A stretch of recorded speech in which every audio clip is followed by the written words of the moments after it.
Yesus, kami percaya kepadamu. Haleluya. Engkaulah kehidupan kami.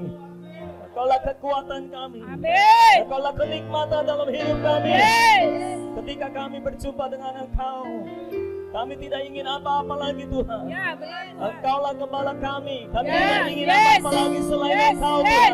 yes. Hanya Engkau yang kami ingini di bumi. Amin. Tidak ada yang lain yang kami ingini. Yes. Terima kasih Tuhan. Oh haleluya Yesus. Terima kasih Tuhan. Terima kasih. Haleluya. Haleluya. Terima kasih. Kami dipuaskan oleh Engkau Tuhan. Terima kasih Tuhan. Oh kami rasa Engkau begitu dekat dengan kami. Engkau begitu menyatu dengan kami. Kami mengamini bahwa Engkau adalah Immanuel. Yes. Allah yang beserta dengan kami. Amin. Allah yang bersama dengan kami. Yes. Dan Engkau tidak pernah terpisahkan dari kami Tuhan. Yes. Oh Engkaulah Allah Immanuel. Amin. Terima kasih Tuhan. Terima kasih. Dan sekarang Tuhan, nyatakan dirimu sekali lagi bagi kami melalui firman-Mu Tuhan. Yes.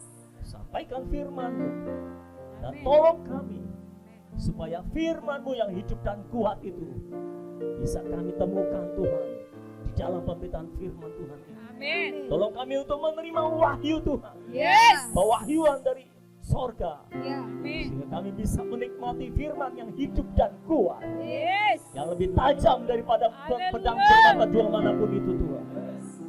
Terima kasih Tuhan. Sampaikan firman, sebab kami siap mendengarkannya. Haleluya. Haleluya. Dan semua yang siap dengar firman sama-sama yang katakan.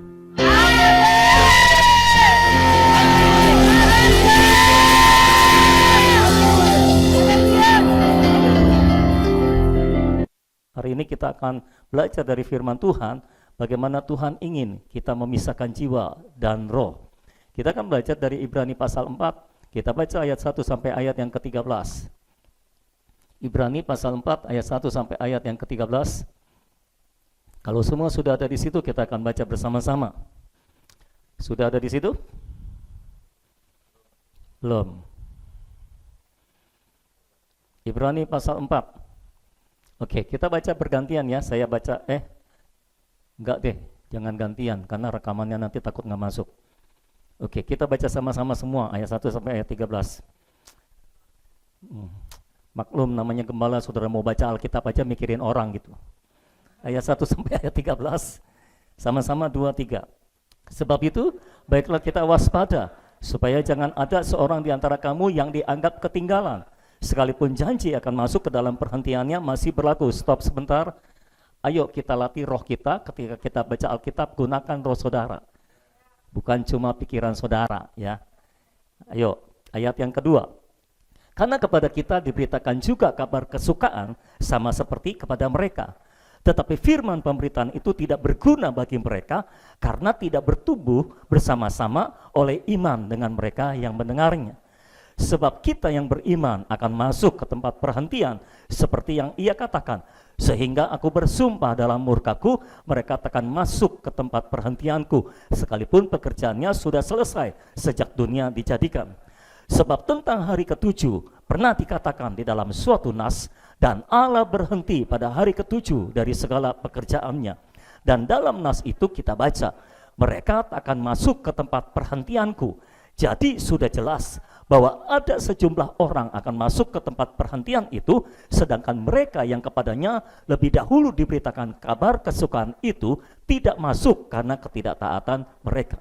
Sebab itu ia berfirman dengan perantaran Daud seperti dikatakan di atas, pada hari ini jika kamu mendengar suaranya, janganlah keraskan hatimu.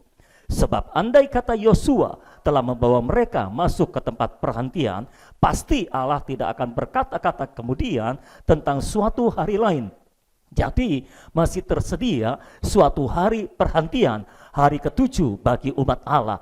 Sebab barang siapa telah masuk ke tempat perhentiannya, ia sendiri telah berhenti dari segala pekerjaannya, sama seperti Allah berhenti dari pekerjaannya. Karena itu baiklah kita berusaha untuk masuk ke dalam perhentian itu, supaya jangan seorang pun jatuh karena mengikuti contoh ketidaktaatan itu juga. Sebab firman Allah hidup dan kuat dan lebih tajam daripada pedang bermata dua manapun. Ia menusuk amat dalam sampai memisahkan jiwa dan roh, sendi-sendi dan sumsum. Ia sanggup membedakan pertimbangan dan pikiran hati kita. Dan tidak ada suatu makhluk pun yang tersembunyi di hadapannya, sebab segala sesuatu telanjang dan terbuka di depan mata Dia, yang kepadanya kita harus memberikan pertanggungan jawab. Amin. Haleluya. Dari pembacaan ayat firman saudara-saudara, saya mau menyampaikan tentang dua hal besar pada hari ini. Yang pertama, kita akan membahas tentang tempat perhentian. Kita mau tahu apa itu tempat perhentian, ya. Bagaimana kita bisa masuk ke dalam tempat perhentian itu? Karena berkali-kali dikatakan, ayo supaya kita bisa masuk dalam tempat perhentian itu. Lalu yang kedua, nanti kita akan membahas tentang bagaimana memisahkan jiwa dan roh. Ya, bagaimana firman memisahkan jiwa dan roh. Jadi pertama kita akan membahas tentang tempat perhentian secara baik-baik supaya saudara paham apa itu tempat perhentian dan bagaimana saudara bisa masuk ke dalam tempat perhentian itu. Lalu kita akan membahas yang kedua tentang memisahkan jiwa dan roh. Saya berdoa pada hari ini saudara benar-benar dikenyangkan oleh firman Tuhan dan saudara menerima firman Allah yang hidup dan kuat itu. Haleluya. Ayo kita lihat tentang tempat perhentian. Ada banyak ayat, hampir seluruh ayat dalam perikop yang kita baca tadi bicara tentang tempat perhentian. Itu sebabnya ayo kita tujukan perhatian kita kepada tempat perhentian ini terlebih dahulu. Ada beberapa ayat yang kita akan ambil, saudara bisa mengikuti saya ya. Ayat pertama, perhatikan baik-baik. Sebab itu, baiklah kita waspada, supaya jangan ada seorang di antara kamu yang dianggap ketinggalan, sekalipun janji akan masuk ke dalam tempat perhentiannya masih berlaku.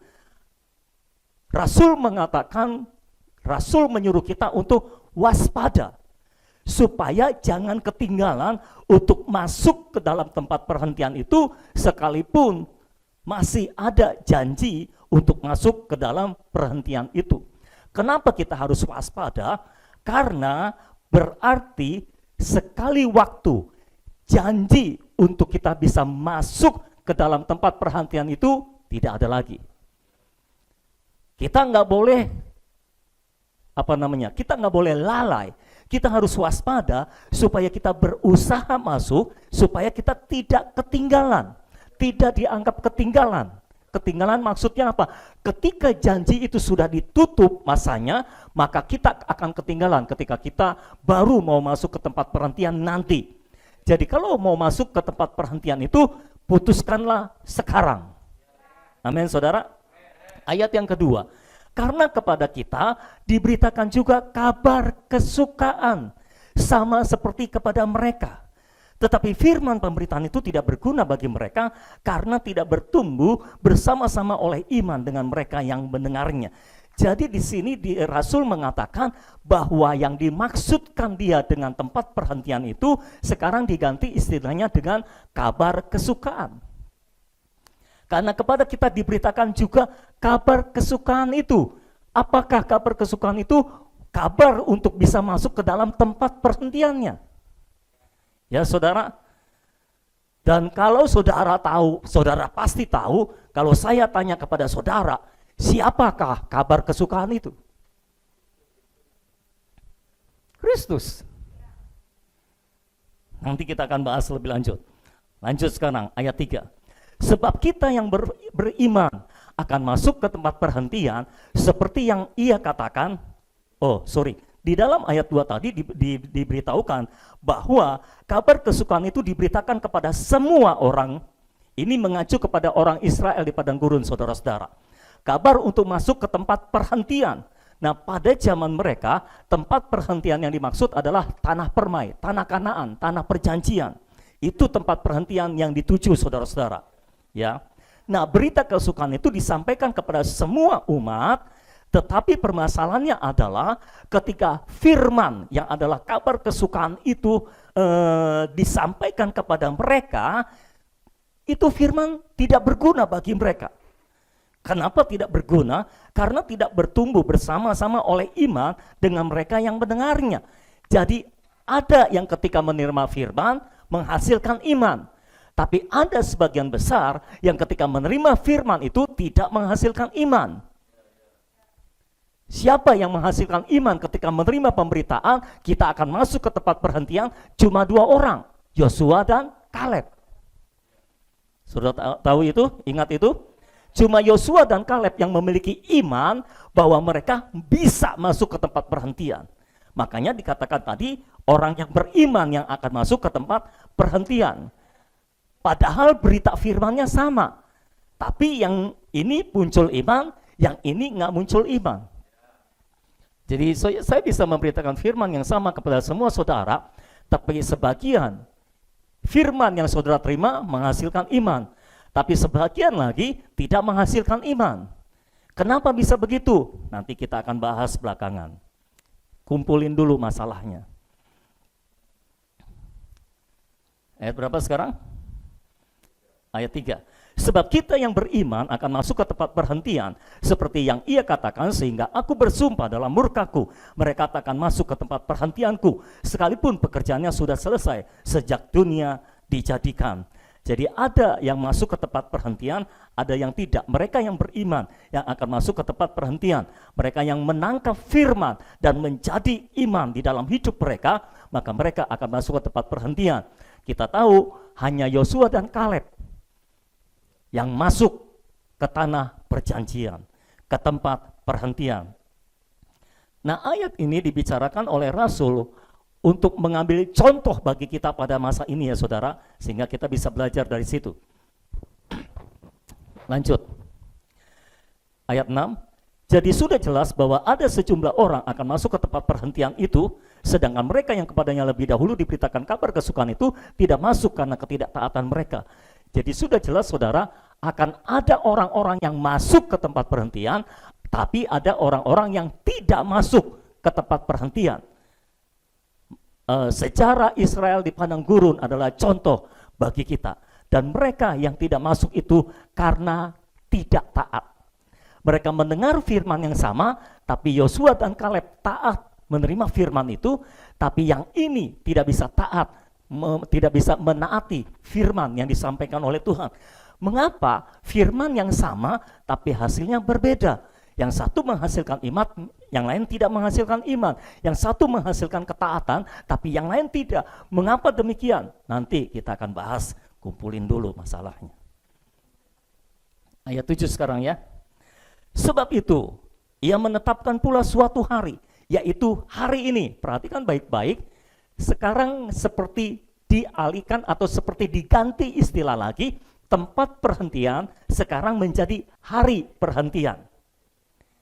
Jadi tempat perhentian itu sama dengan hari perhentian. Tempat perhentian itu sama dengan kabar kesukaan, ya saudara. Sebab itu ia menetapkan pula suatu hari, yaitu hari ini. Ketika ia setelah sekian lama berfirman dengan perantaraan Daud seperti dikatakan di atas, pada hari ini jika kamu mendengar suaranya, janganlah keraskan hatimu. Jadi kalau tempat perhentian itu berubah menjadi hari perhentian, lalu kapankah kita memasuki hari perhentian? Firman Tuhan berkata, hari yang sudah ditetapkan oleh Allah untuk kita bisa memasuki tempat perhentian adalah hari ini. Kapan? Hari ini. Jadi hari ini. Jangan tunda sampai besok, oke? Pastikan hari ini sudah masuk ke tempat perhentian itu. Ayat 8. Sebab andai kata Yosua telah membawa mereka masuk ke tempat perhentian, pasti Allah tidak akan berkata-kata kemudian tentang suatu hari lain. Jadi masih tersedia suatu hari perhentian, hari ke-7 bagi umat Allah. Jadi di dalam perjanjian lama, Yosua lah yang membawa umat Israel masuk ke tempat perhentian. Ya. Lalu Rasul berkata, kalau tempat perhentian yang dimaksud itu, kalau Yosua telah membawa mereka masuk ke tempat perhentian itu, pasti Allah tidak akan berkata lagi tentang suatu hari lain.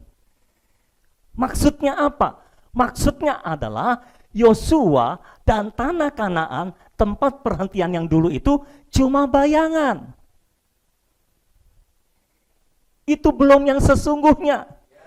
Ada hari lain, ada tempat perhentian yang lain yang dimaksudkan, yang merupakan wujud sejati dari tempat perhentian itu. Jelas ya saudara? Jadi masih tersedia suatu hari perhentian, hari ketujuh bagi umat Allah. Nah di sini hari perhentian yang dimaksud disamakan dengan hari perhentian Allah.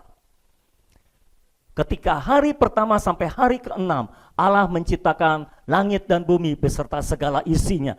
Maka pada hari yang ke-7 Allah berhenti dari semua pekerjaannya. Itulah yang disebut dengan Sabat perhentian Allah. Hari Sabat perhentian Allah. Lalu ngapain Allah pada hari ke-7? Dia cuma menikmati apa yang telah dia kerjakan dan memberkati semua yang telah dia kerjakan. Jadi hari perhentian yang dimaksud oleh Rasul adalah seperti Allah berhenti dari pekerjaannya itu. Kita masuk kepada hari perhentian Allah itu.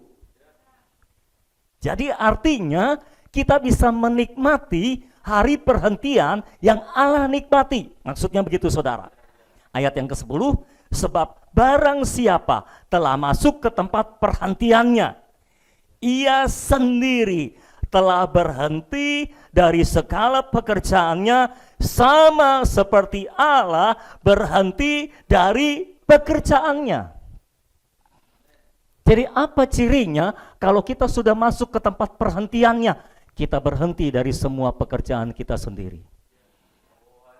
Itu harinya di mana kita hanya menikmati semua yang telah Allah kerjakan. Sama seperti pada hari ke-7, Allah berhenti dari semua pekerjaannya dan dia cuma menikmati semua yang telah dia kerjakannya, dan dia berkata semuanya sungguh amat baik. Kita bisa masuk ke hari perhentian yang sama, di mana kita tidak berusaha sendiri lagi, di mana kita berhenti dari semua pekerjaan sendiri lagi, pekerjaan dari diri sendiri lagi. Kita di situ hanya menikmati apa yang telah Allah kerjakan bagi kita semua. Dan itulah yang disebut oleh Alkitab hidup di dalam anugerah. Haleluya. Jadi artinya rencana Tuhan, Tuhan ingin, Tuhan kehendaki supaya kita semua masuk kepada hari perhentian itu. Masuk kepada tempat perhentian itu, berhenti dari semua pekerjaan kita sendiri dan menikmati apa yang telah Allah kerjakan bagi kita semuanya. Haleluya. Haleluya. Haleluya. Ayat yang ke-11. Karena itu baiklah kita berusaha untuk masuk ke dalam perhentian itu, supaya jangan seorang pun jatuh karena mengikuti contoh ketidaktaatan itu juga. Jadi Rasul pada ayat 11 berkata, ayo kita berusaha untuk masuk ke dalam perhentian itu. Apakah semua saudara mau berusaha untuk masuk ke dalam perhentian itu? Mau? Kapan waktunya masuk ke tempat perhentian itu? Hari ini. Amin. Bilang hari ini. Bukan besok atau nanti. Bukan besok atau 50 tahun lagi, tapi hari ini. Amin, saudara. Tapi untuk masuk ke dalam tempat perhentian itu kita harus berusaha katanya. Nah, usaha apa yang harus kita lakukan untuk kita bisa masuk ke dalam tempat perhentian itu? Usaha apa yang harus kita lakukan untuk kita bisa berhenti dari semua pekerjaan kita sendiri dan menikmati semua yang telah Allah kerjakan bagi kita? Nah, kita harus pahami apa sebetulnya tempat perhentian yang dimaksud oleh Rasul. Tadi saya sudah katakan, tempat perhentian yang dimaksud adalah tanah perjanjian. Betul ya saudara? Tanah perjanjian, tanah Kanaan. Ketika mereka memasuki tanah Kanaan, mereka berhenti dari semua pergumulan hidup mereka di padang gurun. Mereka menikmati tanah yang berlimpah dengan susu dan madunya. Itu tanah yang luar biasa. Jadi masuk ke tempat perhentian sama dengan masuk kepada hari perhentian. Saat kita memasuki tempat perhentian kita, saat itulah juga kita memasuki hari perhentian kita. Tanah perjanjian. Oke. Lalu tempat perhentian tadi juga dibilang kabar kesukaan. Saya tadi tanya sama saudara, siapakah kabar kesukaan? Yesus. Dari mana saudara tahu kalau Yesus itu kabar kesukaan? Tiba-tiba berdirilah malaikat Tuhan di depan para gembala dan mereka berkata, hari ini kami memberitakan kabar kesukaan bagi seluruh bangsa, yaitu Yesus Tuhan telah lahir. Kesukaan bagi dunia, Yesus sudah datang. Jadi siapakah kabar kesukaan itu? Yesus. Amin saudara. Lalu tadi ada disebut kalau Yosua sudah membawa mereka masuk ke tempat perhentian, Tuhan nggak bicara tentang hari lain. Jadi sebetulnya itu bukan akhir dari tempat perhentian, itu cuma lambang dari tempat perhentian. Wujudnya disediakan oleh Tuhan. Nah, Yosua artinya juru selamat. Yosua adalah bahasa Ibrani. Bahasa Yunaninya Yesus. Wow. Yosua adalah bahasa Ibraninya, bahasa Yunaninya Yesus. Jadi Yosua adalah lambang Yesus. Yosua lah yang membawa umat untuk masuk ke tempat perhentian. Ya saudara, Yosua adalah lambang Yesus. Dan Yosua yang membawa umat untuk masuk ke tempat perhentian. Lalu apakah tempat perhentian itu? Siapakah tempat perhentian itu? Yesus juga, saudara. Kan tadi kita sudah bilang tempat perhentian itu kabar kesukaan itu Yesus. Jadi artinya Yosua cuma lambang untuk membawa umat ke tempat perhentian. Wujud yang sejatinya adalah Yesuslah yang akan membawa kita ke tempat perhentian. Dan siapakah tempat perhentian kita? Yesus. Siapakah tanah perjanjian kita? Yesus. Siapakah bagian kita yang ditentukan untuk orang-orang kudus? Yesus. Siapakah warisan milik pusaka kita? Yesus. Roh Kudus adalah jaminan bagian yang telah ditentukan oleh orang-orang kudus sampai kita bisa menikmati seluruhnya, sepenuhnya, saudara-saudara. Jadi dengan kata lain, saya mau mengatakan, menyimpulkan seperti ini. Masuk ke dalam tempat perhentian sama dengan tinggal di dalam Kristus. Saudara mengikuti saya? Saudara mengikuti saya? Jadi yang dibilang masuk ke tempat perhentian, itulah yang Yesus bilang, tinggallah di dalam aku dan aku di dalam kamu. Jadi siapa yang membawa kita ke tempat perhentian? Ya Yesus. Dia tinggal di dalam kita, kita disuruh tinggal di dalam Dia. Lalu, di manakah Kristus berada sekarang? Di manakah Kristus berada sekarang? Di dalam kita. Di dalam apanya kita? Roh kita. Ketika kita menerima Kristus, maka Kristus masuk ke dalam roh kita, di dalam Roh Kudusnya. Itulah yang disebut dengan Roh Kudus atau Roh Kristus. Dan sekarang Dia tinggal di dalam roh kita. Artinya, masuk ke tempat penantian itu sama dengan tinggal di dalam Kristus. Dan tinggal di dalam Kristus itu sama dengan tinggal di dalam roh. Saudara-saudara, sejarah Israel adalah gambaran, lambang. Mereka dibawa keluar dari negeri Mesir ke padang gurun, dan dari padang gurun ke negeri Kanaan. Ada 3 bagian Mesir, padang gurun, Kanaan. Bait Allah juga dibangun dengan 3 bagian. Ruang pelataran, halaman, ruang kudus, ruang maha kudus. Manusia juga diciptakan 3 bagian, tubuh, roh, dan jiwa.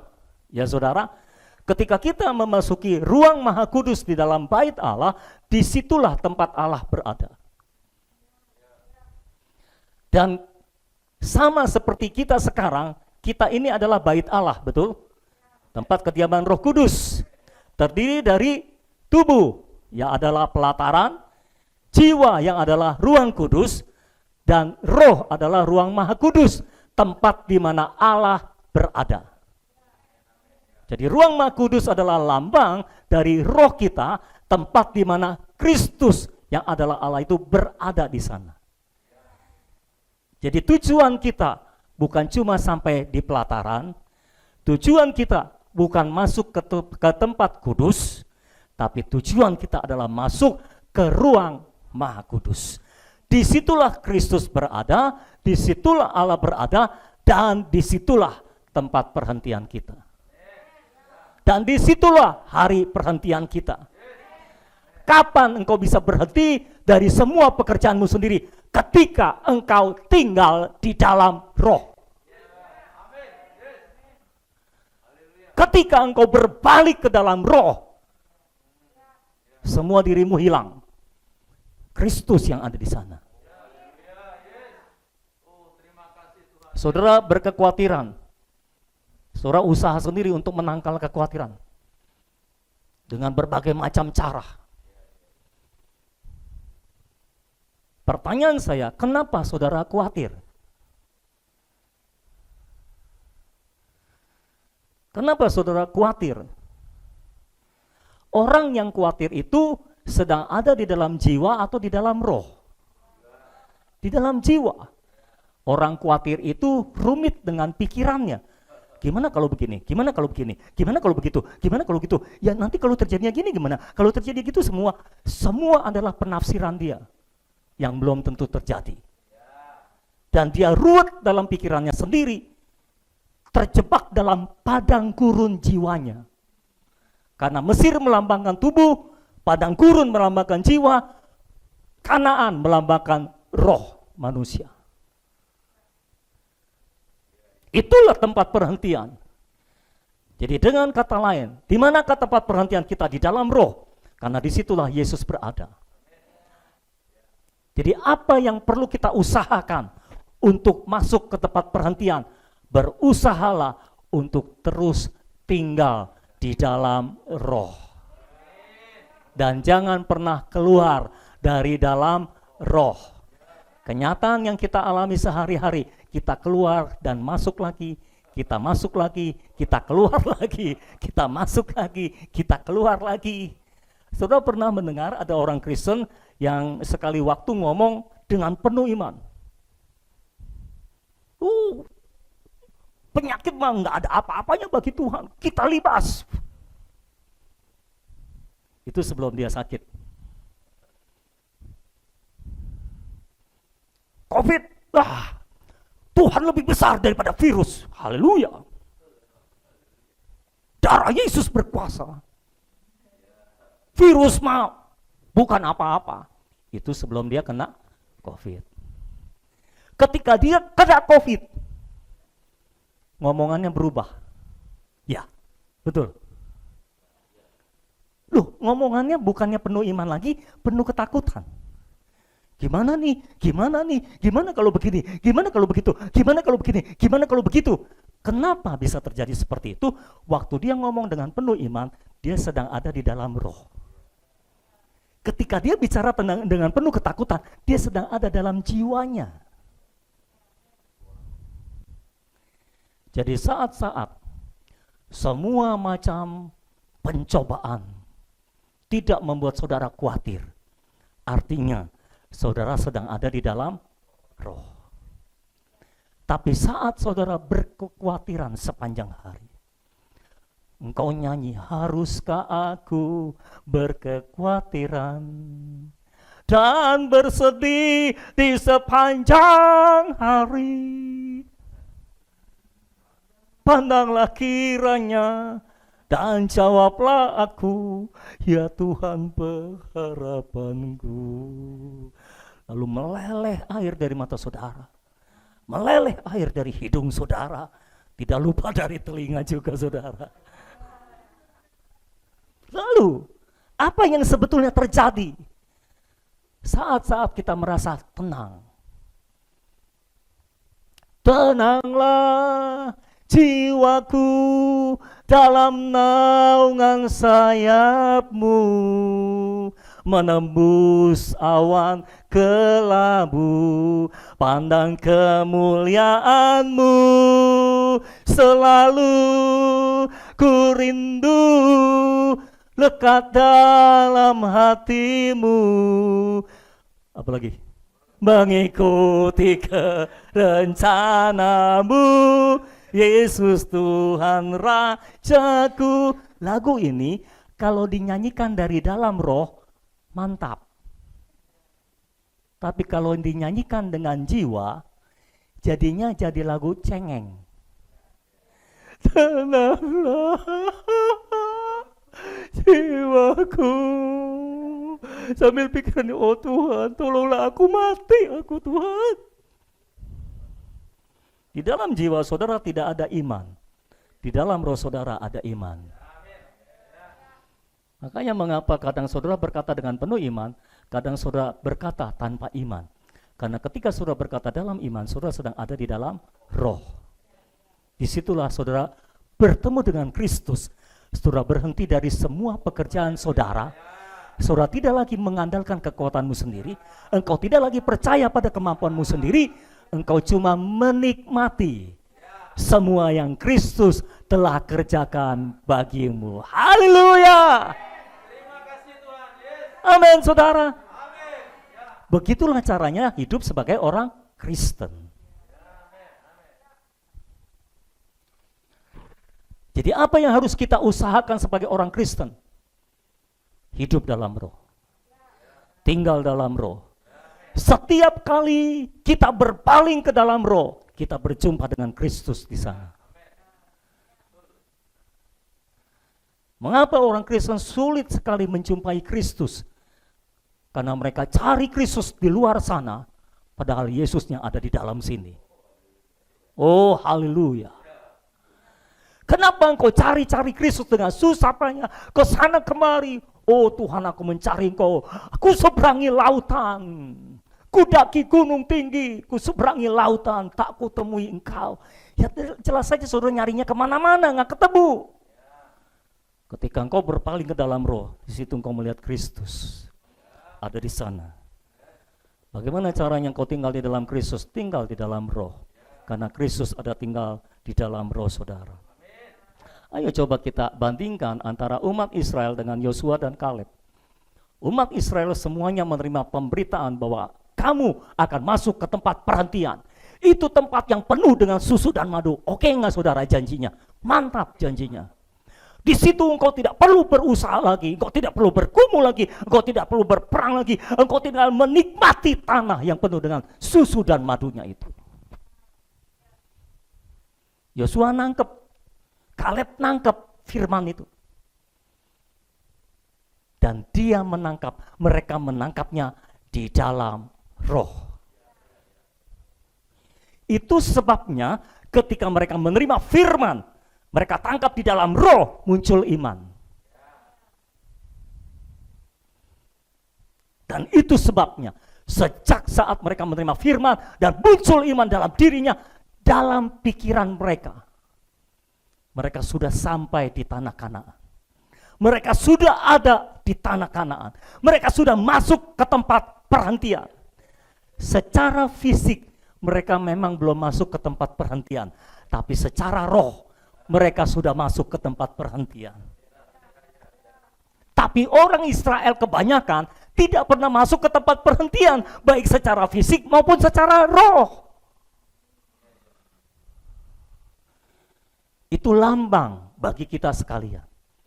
Kita sekarang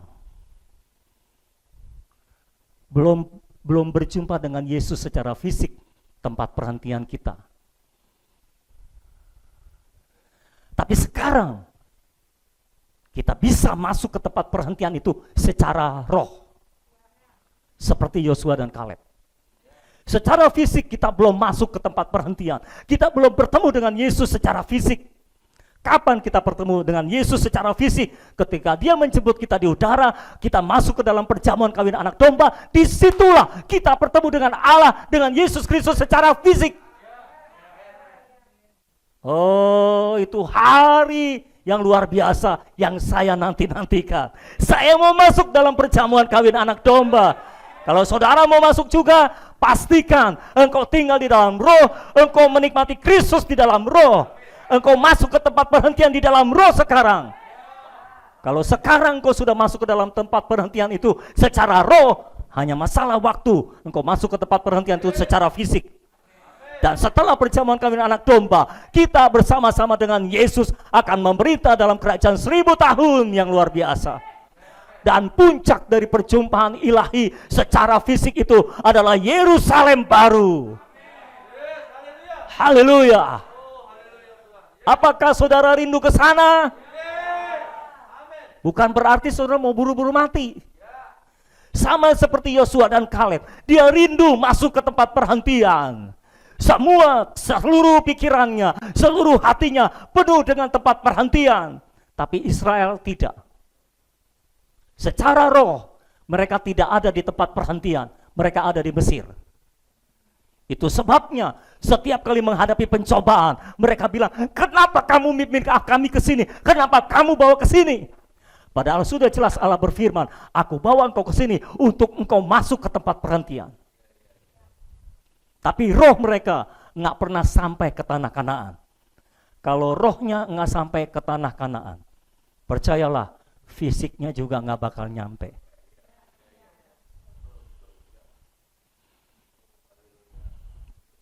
Ini masalah serius bagi kita. Itu sebabnya berulang-ulang saya berkata, orang Kristen yang disebut orang Kristen pemenang adalah mereka yang tinggal di dalam roh. Karena secara roh mereka sudah berjumpa dengan Yesus. Cuma masalah waktu, secara fisik kita akan berjumpa dengan dia dalam perjamuan kawin anak domba. Di mana kita menikmati Kristus sepenuhnya, bukan hanya secara roh, tapi secara fisik kita melihat dia muka dengan muka. Haleluya. Kristuslah tanah Kanaan kita. Kristuslah tempat perhentian kita. Kristuslah warisan milik pusaka kita yang Tuhan janjikan itu. Kristuslah bagian yang ditetapkan untuk orang-orang kudus. Kalau saudara rindu ketemu Kristus secara fisik nanti, pastikan kau terus ketemu dia secara roh di tempat ini, di bumi ini. Itu sebabnya penting sekali saudara-saudara untuk kita tinggal di dalam roh. Ini pengajaran yang sangat penting, yang bukan hanya saudara bisa pelajari dengan pikiran saudara, tapi saudara harus tangkap dan mengalaminya di dalam kehidupan sehari-hari saudara. Nah, pertanyaan yang tadi saya kumpulkan, mengapa mereka terima firman yang sama, tapi kok yang satu muncul iman, yang satu nggak muncul iman. Yang satu muncul taat, yang lain nggak muncul taat. Kalaupun muncul iman cuma sekali-sekali. Ketika melihat mujizat, iman mereka gede.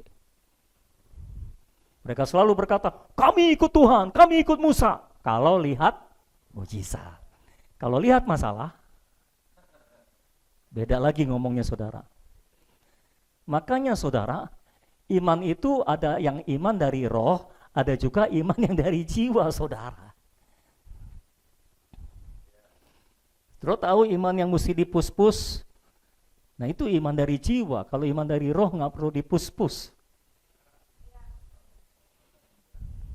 Karena iman bukan kucing.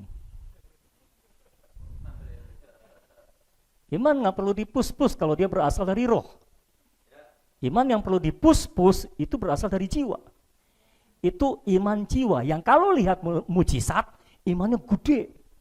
Tapi kalau lihat, wih raksasa, kita nggak bisa masuk ke sana. Kita ditelan oleh mereka. Tapi Yosua dan Kaleb berkata, kita akan menelan mereka. Itulah iman yang dari roh. Nggak peduli musuhnya segede apa, bukan kita yang akan ditelan olehnya. Kitalah yang akan menelan dia. Amin saudara. Kenapa Yosua dan Kaleb begitu passionate, passionnya sangat besar untuk masuk ke tanah perjanjian. Ketika semua orang menangis karena kabar buruk yang dibawa oleh 10 pengintai, cuma 2 pengintai yang memberitakan kabar baik. Mereka berkata, memang tempatnya sih bagus, memang oke, semua tumbuhannya luar biasa, itu memang tempat yang luar biasa, tapi iman yang dari jiwa selalu pakai tapi, karena dipengaruhi oleh lingkungan. Tapi roh tidak dipengaruhi oleh lingkungan. Roh itu yang mempengaruhi lingkungan, bukan dipengaruhi oleh lingkungan. Jadi kalau saudara punya iman, masih mundur maju, kembang kempis, kadang ada, kadang tiada, kadang nyala berkobar, kadang padam. Karena masih dipengaruhi oleh lingkungan. Kalau ada tanda-tanda kehidupan, engkau beriman.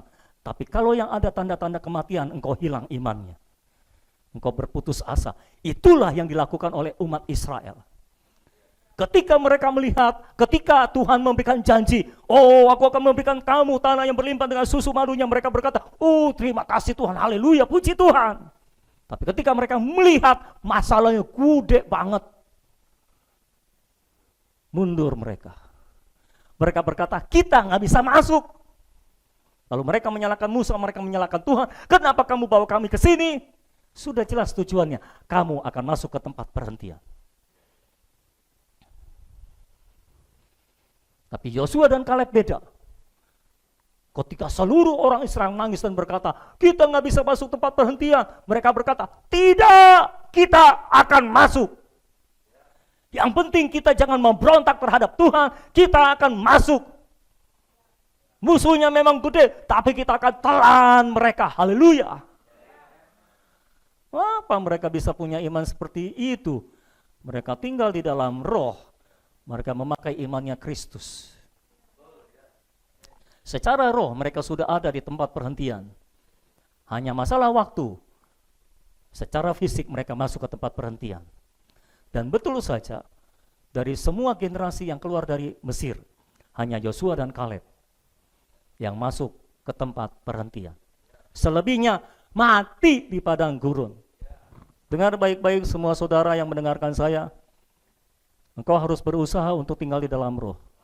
Engkau harus berusaha untuk hidup di dalam roh. Engkau harus berusaha untuk terus tinggal di dalam roh.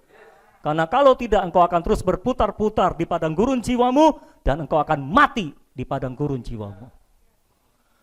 Dan akhirnya engkau tidak memasuki tempat perhentian yang dijanjikan oleh Allah, tempat perhentian yang telah disediakan oleh Allah itu. Jangan tanya saya, tapi selamat atau enggak? Selalu pertanyaan ini. Mungkin engkau selamat, tapi engkau tidak termasuk orang yang berjumpa dengan Yesus secara fisik dalam perjamuan kawin anak domba. Saya mau berjumpa dengan Yesus secara roh, saya mau berjumpa dengan Yesus secara fisik. Betul saudara? Kalau saudara perhatikan kehidupan umat Israel di padang gurun, kadang mereka begitu percaya mereka akan masuk ke tanah perjanjian. Kadang mereka merindukan tanah perjanjian, tapi kadang mereka lupa kalau tujuan mereka adalah tanah perjanjian. Hai semua orang Kristen, dengar, tujuan kita adalah tempat perhentian. Tujuan kita bukan jadi orang Kristen. Tujuan kita bukan jadi anggota gereja. Tujuan kita bahkan bukan pelayanan. Tujuan kita adalah masuk ke tempat perhentian, di mana kita berhenti dari semua pekerjaan kita dan kita tinggal menikmati semua yang telah Allah kerjakan bagi kita. Itulah yang disebut hidup dalam anugerah, hidup dalam kasih karunia. Hidup dalam kasih karunia bukan engkau diberkati dengan rumah, dengan mobil, itu namanya hidup dalam kasih karunia, bukan. Hidup dalam kasih karunia adalah engkau berhenti dari semua pekerjaanmu sendiri. Engkau tidak lagi mengandalkan kekuatanmu sendiri. Engkau tidak lagi mempercayai kemampuanmu sendiri untuk segala sesuatunya. Engkau cuma menikmati anugerah Allah dalam hidupmu. Engkau cuma menikmati apa yang telah Kristus kerjakan bagimu. Jadi mengapa engkau berusaha untuk bertumbuh? Kalau engkau tinggal dalam roh, dengan sendirinya engkau bertumbuh. Yesus berkata, tinggallah di dalam aku dan aku di dalam engkau, maka engkau akan berbuah banyak. Sebab di luar aku, kamu tidak dapat berbuat apa-apa. Amin.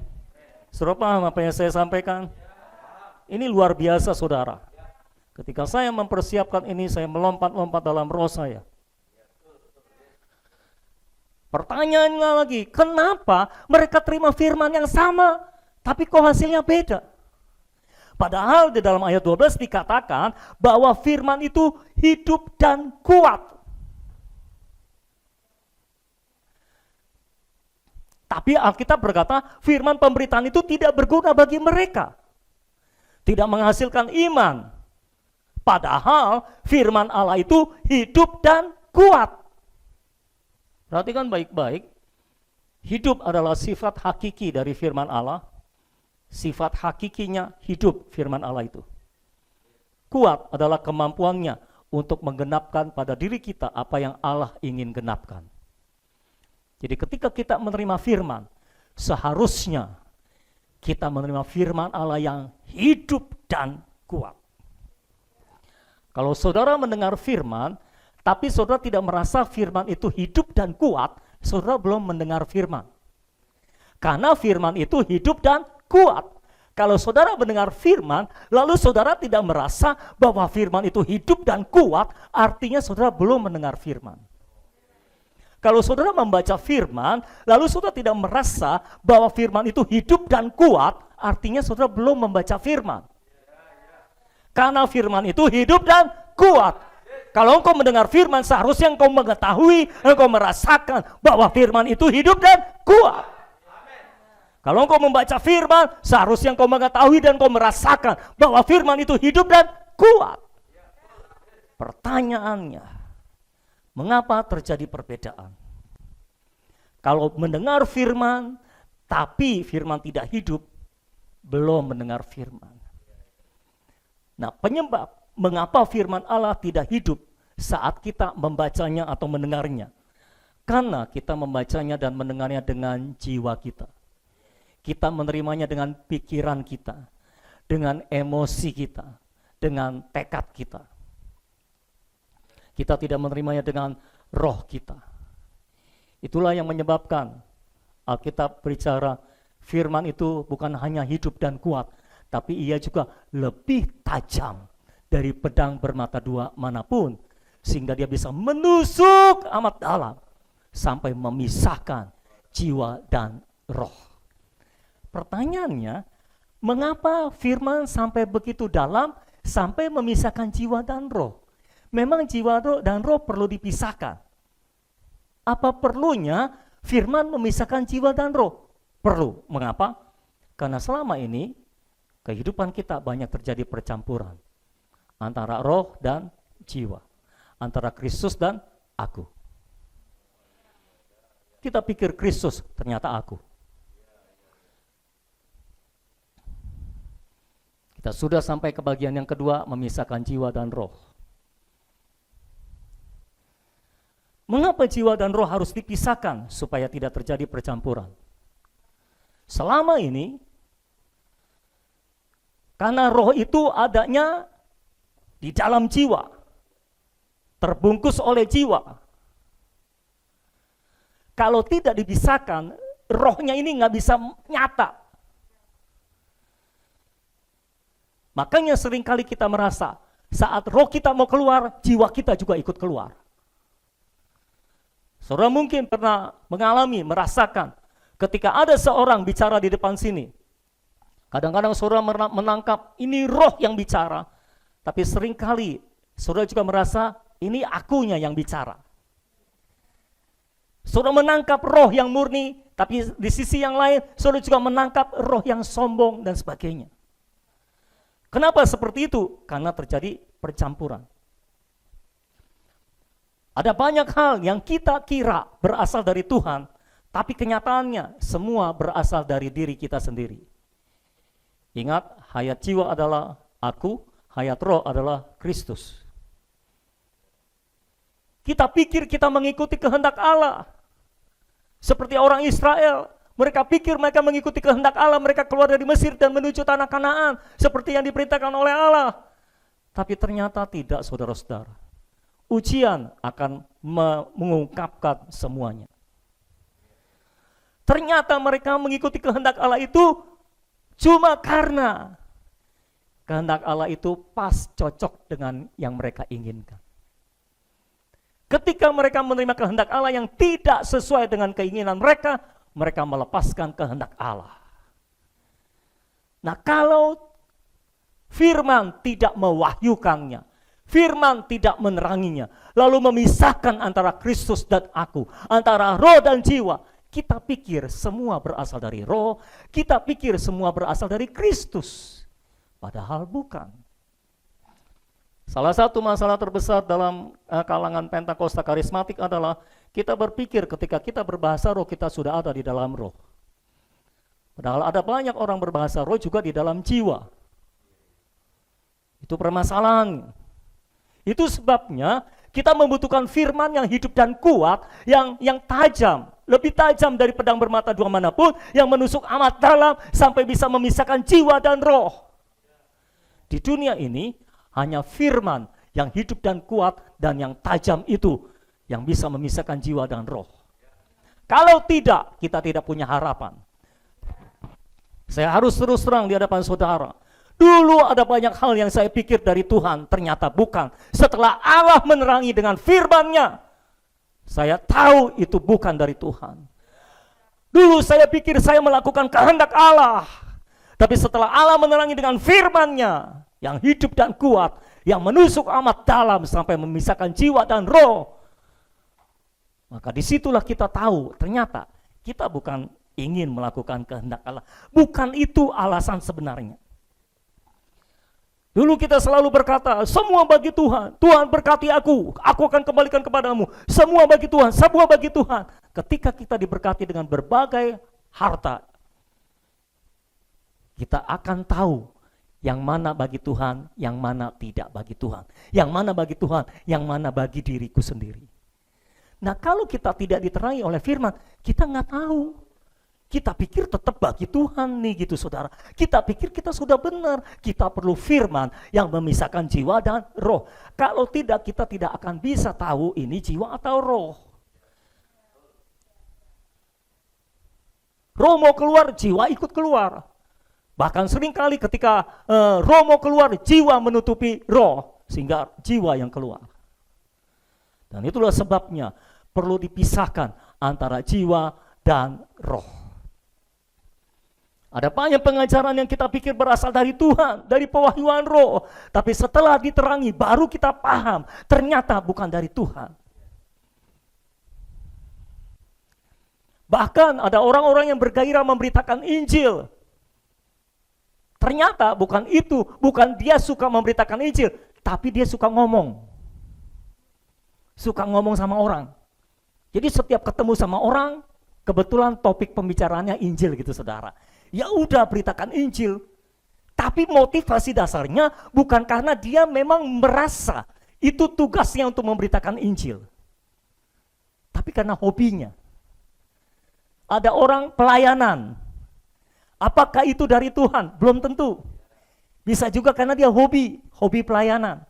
Kan ada orang saudara. Jadi pelayanan itu bukan cuma karunia tapi juga hobi saudara. Ada yang karunia, ada yang hobi. Banyak orang pelayanan, apakah itu panggilan Tuhan? Belum tentu. Bisa juga karena dia hobi.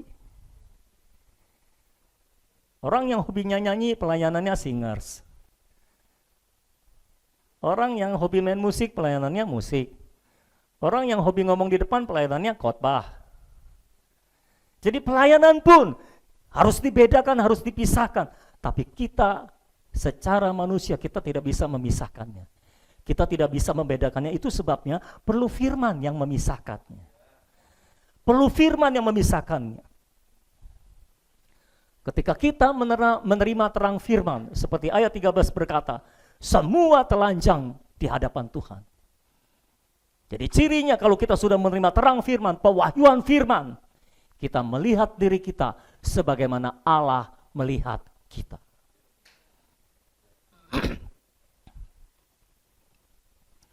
Kalau Tuhan tidak menerangi, kita semua tidak tahu kebobrokan kita. Kita semua tidak tahu betapa bobroknya kita, betapa jahatnya kita, betapa munafiknya kita. Betapa bohongnya kita sama Tuhan. Kita janji sana sini sama Tuhan, PHP-in Tuhan, tapi nggak ada yang kita lakukan sesuai dengan perjanjian kita. Sama seperti orang Israel, suka PHP-in Tuhan, sampai Tuhan akhirnya merasa dicobai oleh mereka. Orang yang hidup dalam jiwa, ketika masalah ada, mereka memberontak terhadap Tuhan, mereka sungut-sungut, dan sebagainya. Itu sebabnya kita perlu berpaling ke dalam roh. Dan saudara sudah menerima firman yang luar biasa dari sorga yang akan memisahkan jiwa dan roh saudara. Saya percaya awal-awal firman yang saya sampaikan sulit dicerna, tapi dengan pertolongan Roh Kudus saudara akan menangkapnya. Saudara akan menangkap pewahyuan yang disampaikan. Saya percaya firman yang disampaikan akan mulai memisahkan jiwa dan roh saudara. Sehingga saudara mulai nampak, mulai melihat, oh ini berasal dari jiwa, oh ini berasal dari roh, oh pantas begitu, oh pantas begini. Saudara mulai bisa membedakan yang mana dari roh, yang mana dari jiwa. Seringkali kita pikir kita beriman. Oh Tuhan, aku percaya, aku percaya, aku percaya, aku percaya. Apa itu? Tekad. Kita bertekad untuk percaya. Apa itu tekad? Jiwa. Ketika saudara terus menerima firman, saudara akan mulai melihat apa yang Tuhan lihat. Makanya kenapa Tuhan bilang kamu jangan menghakimi saudaramu. Kenapa? Orang dirimu aja gak kelihatan. Gimana kamu mau melihat orang lain? Orang di matamu ada balok, kamu gak kelihatan. Selumbar di mata orang lain kamu kelihatan dan mau keluarin. Itu aneh bin ajaib saudara. Kita ini gak tahu betapa bobroknya kita, betapa jahatnya kita, betapa munafiknya kita, sampai firman Allah datang kepada kita dan menerangi semuanya. Sehingga kita melihat diri kita sebagaimana Tuhan melihat kita. Sampai ke dalam-dalamnya diterangi. Kita tahu motivasi yang tersembunyi dalam hati kita. Sebetulnya kita ini Kristus atau aku yang hidup. Kita ini untuk Kristus atau untuk aku.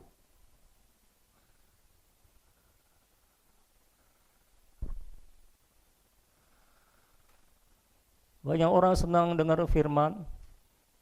Haleluya, diberkati. Nah, pertanyaannya diberkati untuk siapa? Saudara-saudara dikasih oleh Tuhan, itu sebabnya saudara diajar untuk belajar mendoa bacakan firman, latih rohmu untuk membaca firman. Latih membaca firman itu bukan dengan pikiran tapi dengan roh.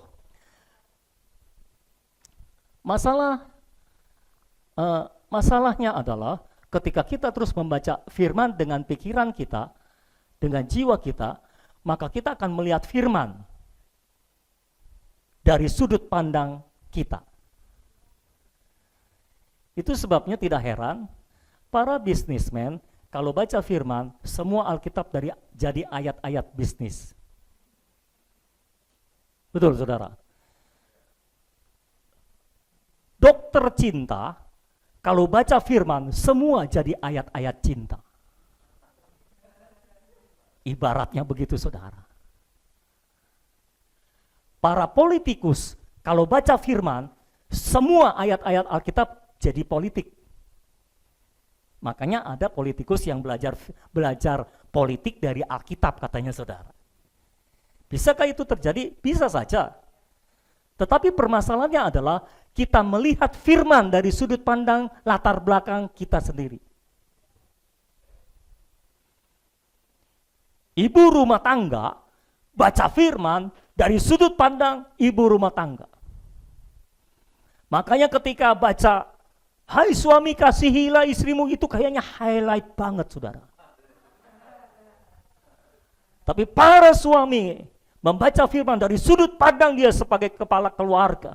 Makanya ketika baca, hai istri tunduklah pada suamimu, highlight banget itu.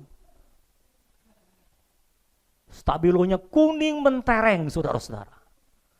Mengapa? Karena kita membaca firman dari sudut pandang latar belakang kita sendiri. Latar belakang kita apa? Itulah firman. Sehingga akhirnya kita mengubah firman dengan diri kita, bukan diri kita diubah oleh firman. That's the problem. Itu sebabnya kita harus latih ulang diri kita. Ayo belajar, baca firman dengan roh saudara.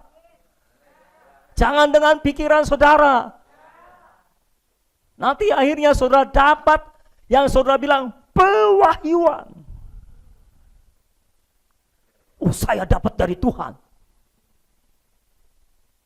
Dan semua yang saudara dapat dari Tuhan itu sesuai dengan yang engkau inginkan. Ini bisa tepat loh. Luar biasa Tuhan. Bisa tepat.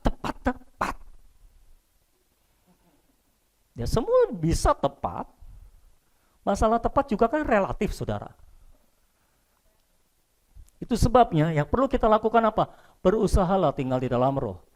Berusahalah latih roh saudara untuk digunakan dalam segala hal, dalam hidup sehari-hari. Setiap saat saudara kembali kepada roh, ngobrol dengan Yesus di sana. Setiap saat saudara menyerukan nama Tuhan. Oh Tuhan Yesus, matamu segera berpaling kepada rohmu. Setiap saat, aku memuji Engkau Tuhanku. Matamu selalu berpaling kepada rohmu. Sehingga pikiranmu juga ditaruh di atas rohmu. Haleluya. Begitulah seharusnya usaha kita sebagai orang-orang Kristen. Kita tidak berusaha yang lain, kita berusaha untuk tinggal di tempat perhentian. Untuk tinggal di dalam Kristus dan jangan pernah keluar dari sana.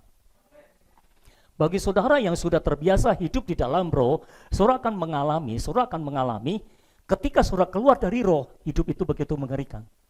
Serem banget. Ngeri. Saya kalau keluar dari roh, saya bisa stres, saudara. Betul. Saya bisa stres melihat sekeliling. Tapi kalau kita tinggal di dalam roh, apapun yang terjadi, kita berhenti dari segala pekerjaan kita sendiri. Kita menikmati apa yang telah Kristus kerjakan bagi kita.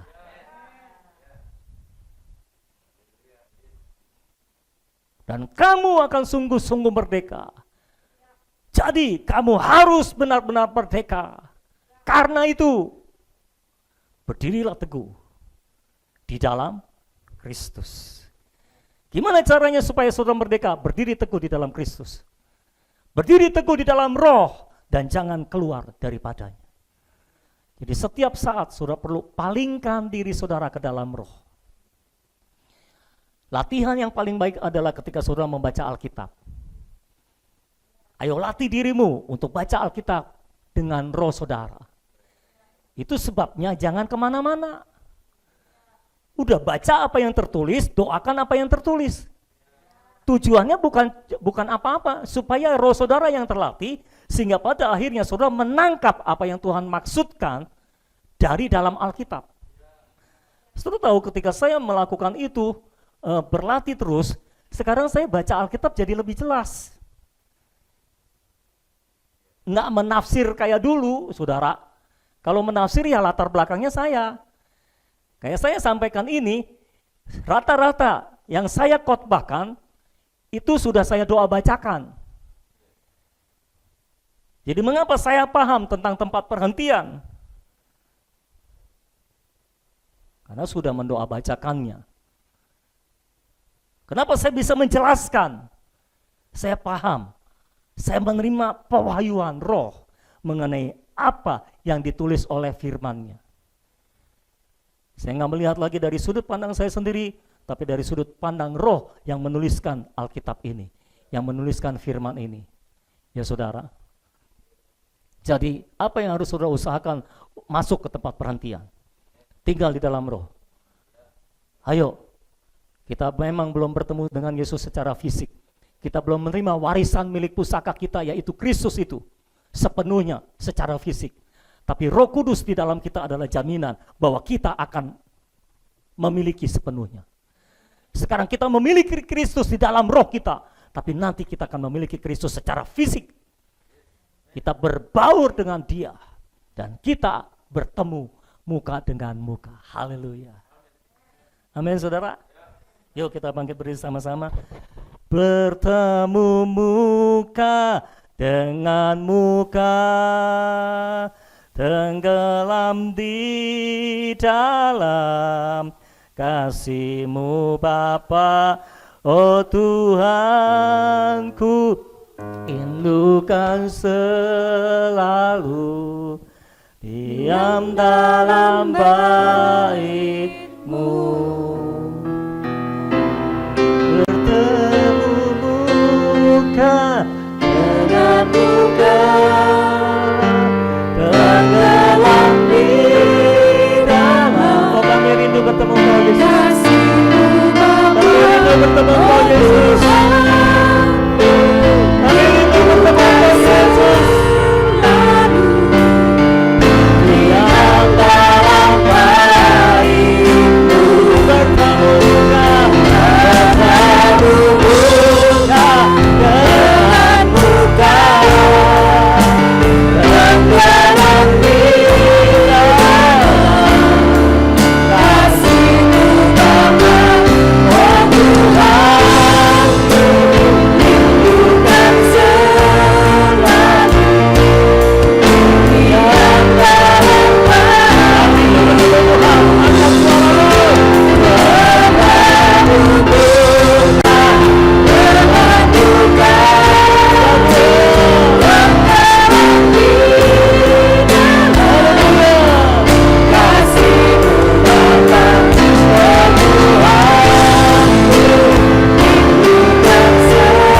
muka, tenggelam di dalam kasih-Mu Bapa. Oh Tuhanku, rindukan selalu diam dalam bait-Mu.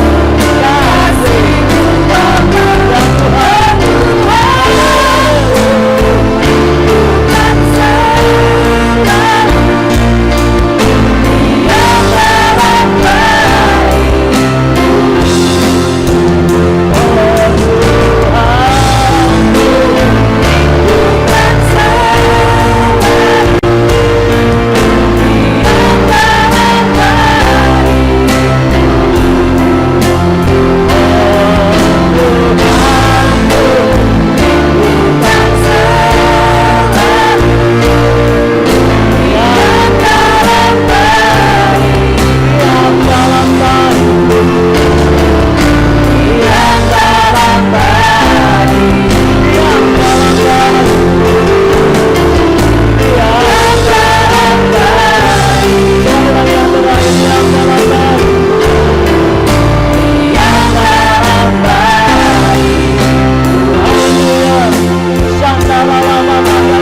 Oh Tuhanku,